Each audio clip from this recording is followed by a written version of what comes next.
أعوذ بالله من الشيطان الرجيم بسم الله الرحمن الرحيم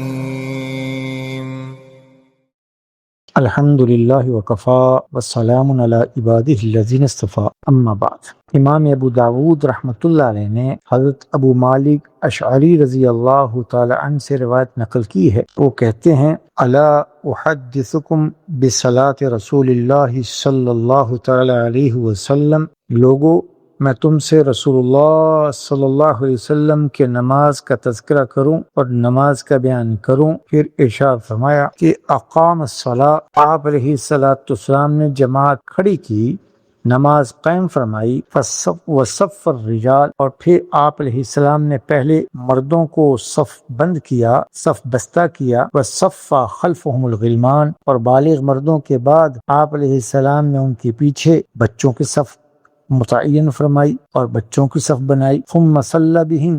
پھر آپ علیہ السلام نے انہیں نماز پڑھائی۔ فذکر صلاتہ، اس کے بعد آپ علیہ السلام نے فرمایا کہ ہاکذا صلاۃ امتی، کہ یہی طریقہ ہے میری امت کی نماز کا۔ نماز کے مسائل اور اس میں صف بندی کے مسائل کا تذکرہ ہو رہا تھا۔ اس حدیث شریف سے معلوم یہ ہوا کہ صف بندی میں مسنون طریقہ یہ ہے کہ بالغ مردوں کی صف پہلے ہوگی اور بالغ مرد پہلی صف میں ہوں گے، آگے ہوں گے، اور اگر ممیز بچے جو تمیز رکھتے ہیں نماز کی اور نماز کو جانتے ہیں، چاہے وہ نابالغ ہوں، نماز کے طریقے سے واقف سنجیدہ ہیں، ان کو بھی پہلی صف میں کھڑا کیا جا سکتا ہے۔ اور چھوٹے بچے جن پر نماز فرض نہیں یا نماز میں اس درجے کہ انہیں ابھی وہ تمیز نہیں رکھتے، تو اس کو ان کی صف کو پیچھے کر دیا جائے تاکہ اگر کچھ خلل آئے بھی تو ان کی نماز میں آئے، بڑوں کی نماز ٹھیک رہے۔ تو بچوں کی صف مردوں کی صف کے پیچھے ہو۔ اور بعض روایات میں یہ بھی ہے کہ عورتوں کی صف مردوں کی صف سے، بچوں کی صف سے بھی پیچھے ہو، کیونکہ حضور علیہ السلام کے زمانے میں دین نازل ہو رہا تھا، عورتیں بھی دین سیکھنے کے لیے آتی تھی، ان کے لیے بھی جماعت کے لیے وہ آیا کرتی، لیکن شرائط کے ساتھ، وہ انشاءاللہ ہم اگلی نشست میں بیان کر ہی دیں گے۔ بہرحال تو یہ استحبابی طریقہ ہے صف بندی کا، مستحب ہے، مسنون یہی ہے، لیکن اگر کبھی مجبوری ہو تو بالغ بچے، نابالغ بچے جو ممیز ہوں، نماز کو سمجھتے ہوں، فرائض اور ارکان سے واقف ہوں، ان کو اگر پہلی صف میں کھڑا بھی کر دیا جائے، یا چھوٹے بچے اگر شرارت کر رہے ہوں یا اندیشہ ہو کہ پیچھے اکیلے کھڑے ہوں گے تو لوگوں کی نماز میں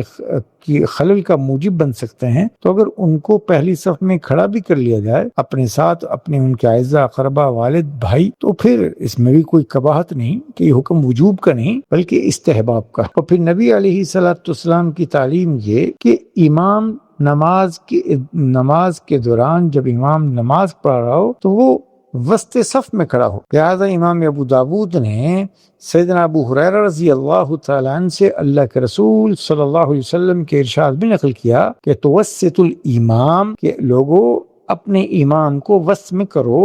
یعنی صف ایسی بناؤ کہ امام تمہارے درمیان میں ہو، وسد الخلل، اور صفوں میں جو خلا ہو، گیپ ہو، اس کو پورا کرو۔ خلا چھوڑ کر نماز پڑھنا یہ شریعت کی تعلیم نہیں، اور نبی علیہ السلام نے اس پر وعید فرما دی کہ کہیں ایسا نہ ہو کہ تمہارے دلوں میں ٹیڑھا پن آ جائے، اور صفوں کو پورا کرنا، خلل کو پورا کرنا، گیپ کو پورا کرنا، صفوں کو برابر کرنا، یہ نماز کے اقامت میں سے ہے۔ اور اس حدیث میں یہ فرما دیا کہ اگر جب امام مقرر ہو تو صف کے وسط میں ہو، اور دوسری صف جو شروع بھی ہو وہ امام کے پیچھے سے شروع ہو، اور دائیں جانب اسی طرح بائیں جانب، اس طریقے سے صف کی ابتدا یا آنے والا جب صف میں شریک ہو، اگر اوپر کی پہلے کی صف مکمل ہو چکی ہو تو دوسری صف کہاں سے شروع کرے؟ امام کے پیچھے سے، یہ نہیں کہ صف کے کنارے سے دوسری صف شروع کر دے، یہ شریعت کی تعلیم نہیں ہے۔ اللہ ہم سب سے راضی ہو، دین سیکھ کر عمل کرنے کی توفیق عطا فرمائے۔